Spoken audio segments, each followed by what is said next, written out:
Hi అండి. ఈరోజు మన నానాస్ కిచెన్లో అయితే నేను శనక్కాయలు ఇవి వేయించుకుంటూ ఉన్నానన్నమాట. పిండి అయిపోయిందనమాట. సో పిండి అయిపోయింది, శనక్కాయలు మొత్తం వేయించినవన్నీ అయిపోయాయి.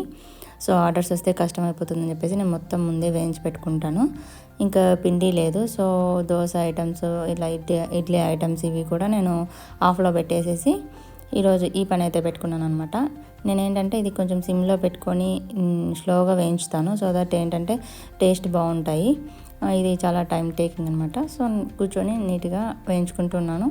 ఇంకా గ్యాప్లో నాకు ఇంకా ఆ టైంలో అయితే ఆర్డర్స్ ఏం రాలేదు కాబట్టి నిదానంగా చేసేసుకున్నాను. ఏంటంటే మొన్న మనం మాట్లాడుకున్నాం ఒక కస్టమర్ గురించి. సో బ్యాడ్ గురించి మాట్లాడినాం కదా. సో గుడ్ గురించి కూడా మాట్లాడాలి. చెప్పాలంటే గుడ్ గురించి ఇంకా ఎక్కువ మాట్లాడుకోవాలి. నా వల్ల ఒక 3-4 మెంబర్స్కి కస్టమర్స్కి అలా మిస్టేక్స్ కూడా అయిందనమాట. లైక్ ఒక చట్నీ ప్యాకింగ్ మిస్ అవ్వడం, ప్యాకింగ్ అలా చేయలేదన్నమాట. సో వాళ్ళు ఏంటంటే ఇలా చేయలేస్తారని చెప్పి కాల్ చేసిన వాళ్ళు ఎలాంటి సీరియస్నెస్ లేకుండా ఓకే పర్లేదండి మళ్ళీ చేసేసేయండి అని చెప్పడము. కొంతమంది అయితే ఎలాంటి అసలు ఇంకా నెగిటివ్ ఫీడ్బ్యాక్ లేదు, ఏం లేదు. సో 90% ఆఫ్ కస్టమర్స్ అయితే ఇలానే ఉన్నారనమాట.